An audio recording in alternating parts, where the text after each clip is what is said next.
Hello friends, আমার channel টক ঝাল মিষ্টিতে তোমাদের স্বাগত। আজ আমি তোমাদের সাথে শেয়ার করব ভেজ চাইনিজ পাস্তা। পাস্তা তো সকলেরই খুবই প্রিয়, আর এই রেসিপিটা খুব অল্প সময়ে চটজলদি বানানো যায় খুব সহজে।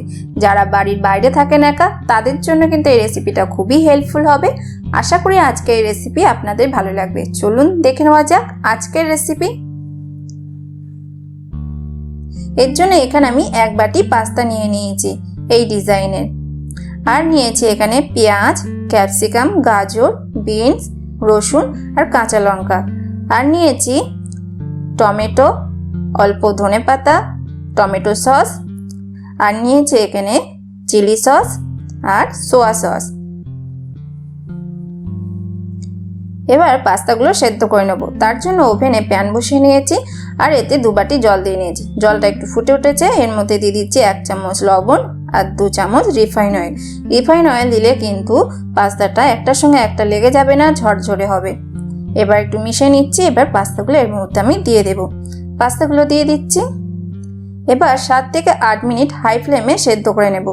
বাজারে বিভিন্ন ডিজাইনের পাস্তা পাওয়া যায়, আপনি কিন্তু যে কোনো ডিজাইনের পাস্তা নিতে পারেন। আমি এখানে এই ডিজাইন নিয়ে নিয়েছি। দেখুন পাস্তাটা সেদ্ধ হয়ে গেছে, ফুলে কিন্তু দ্বিগুণ হয়ে গেছে। আমি একটা পাস্তা এখানে কেটে আপনাদের দেখিয়ে দিচ্ছি। দেখুন অনায়াসেই কেটে গেল, সেদ্ধটা এখানে হয়ে গেছে। এবার আমি এগুলোকে নামিয়ে নেব। নামিয়ে নিলাম, আর আলাদা একটা পাত্রে জলটা ঝরিয়ে নিচ্ছি। এবার একটা আলাদা প্যান বসিয়ে নিচ্ছি। এবার তাতে 3 থেকে 4 চামচ তেল দিয়ে দিলাম। তেলটা একটু গরম হয়ে গেলে এর মধ্যে আমি দিয়ে দিচ্ছি এখানে 2টো মাঝের সাহায্যে পেঁয়াজ আমি কুচিয়ে নিয়েছি, এটা আমি দিয়ে দিচ্ছি।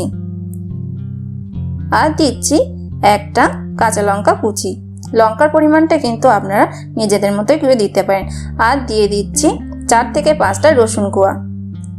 এবার পেঁয়াজ, লঙ্কা, রসুনটা ভালো করে 2 মিনিট ভাজা করে নেব।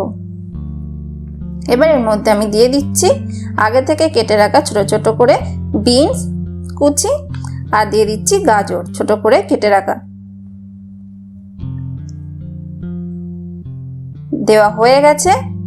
এবার 2 থেকে 3 মিনিট এগুলো ভাজা করে নেব। এখানে আপনারা কিন্তু নিজের পছন্দ মতো সবজি নিতে পারেন, যেমন আলু, ফুলকপি, বাঁধাকপি, নিজের পছন্দ অনুযায়ী সবজি ইউজ করতে পারেন। গাজর আর বিনসটা কিন্তু সেদ্ধ হতে একটু টাইম লাগে, তাই একটু আগে দিয়ে ভাজা করে নেব। এবার এর মধ্যে আমি দিয়ে দেব ক্যাপসিকাম। ক্যাপসিকামটা কিন্তু আমি আগে থেকে ছোট ছোট করে কেটে নিয়েছি। ক্যাপসিকামটা দেওয়া হয়ে গেছে। ক্যাপসিকাম খুব তাড়াতাড়ি সেদ্ধ হয়ে যায়, তাই একটু পরে দিতে হবে। 1 মিনিট নাড়াচাড়া করে নেব। এবার দিয়ে দিচ্ছি 2টো মাঝারি সাহায্যে টমেটো কুচি। এবার আরো 2 থেকে 3 মিনিট ভেজে নেব সবজিগুলো। এবার দিয়ে দেব মশলা। প্রথমে দিয়ে দেব স্বাদ মতো লবণ, আর দেব 1/2 চামচ হলুদ গুঁড়ো, 1 চামচ কাশ্মীর লঙ্কা গুঁড়ো। কাশ্মীর লঙ্কা না থাকলে আমরা নর্মাল লঙ্কা গুঁড়ো দিতে পারেন। আর দিয়ে দেব 1/2 চামচ জিরে গুঁড়ো। সব মশলাগুলো সবজির সাথে ভালো করে মিশিয়ে নেব। দেখুন মেশানো হয়ে গেছে। এবার দিয়ে দিচ্ছি 2 থেকে 3 চামচ টমেটো সস। টমেটো সসটা দেওয়ার পরে 2 মিনিট নাড়িয়ে চাড়িয়ে নেব। এটি রেসিপি বানানো কিন্তু খুবই সহজ, বাচ্চাদের ভীষণ প্রিয় পাস্তা। একবার অবশ্যই বাড়িতে ট্রাই করবেন বন্ধুরা। এবার দিয়ে দিলাম 1 চামচ সোয়া সস আর 1 চামচ চিলি সস। এবার ভালো করে সবজির সাথে মিশিয়ে নেব। দেখুন আপনারা দেখেই বুঝতে পারছেন সবজিগুলো কিন্তু প্রায় সেদ্ধ হয়ে গেছে। এবার আমি একটা বাটিতে 1 চামচ কর্নফ্লাওয়ার নিয়ে নিচ্ছি, আর এতে একটু জল দিয়ে আমি একটা হালকা বেটার তৈরি করে নিচ্ছি। এই বেটারটা আমরা গ্রেভিতে ইউজ করব, তাতে গ্রেভিটা অনেকটা ঘন হবে। এবার আমি গ্রেভির মধ্যে 3 চামচ বেটারটা দিয়ে দিলাম। এবার ভালো করে মিশিয়ে নিতে হবে। আপনারা যদি একটু গ্রেভি পাস্তা খেতে চান তাহলে একটু বেশি জল দিয়ে দেবেন, তারপর পাস্তা দিয়ে দেবেন। আমি এখানে ড্রাই পাস্তা বানাচ্ছি, তাই একটু সামান্য জল অ্যাড করলাম। এবার সব শেষে পাস্তাগুলো আমি দিয়ে দেবো। দেখুন ভালো করে মিশিয়ে নিচ্ছি। আপনারা দেখেই বুঝতে পারছেন সবজিগুলো সেদ্ধ হয়ে গেছে, গ্রেভিটা ঘন হয়ে গেছে।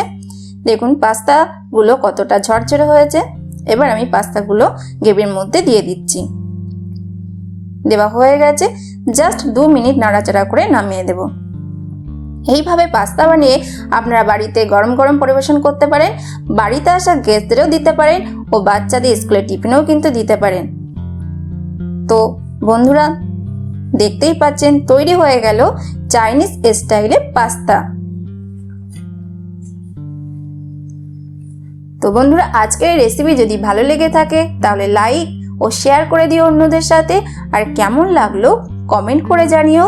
যারা আমার চ্যানেলে নতুন তারা চ্যানেলটিকে সাবস্ক্রাইব করতে ভুলো না। দেখা হবে আবার অন্য কোনো এক রেসিপি নিয়ে। পুরো ভিডিওটিতে আমার সাথে থাকার জন্য থ্যাংক ইউ।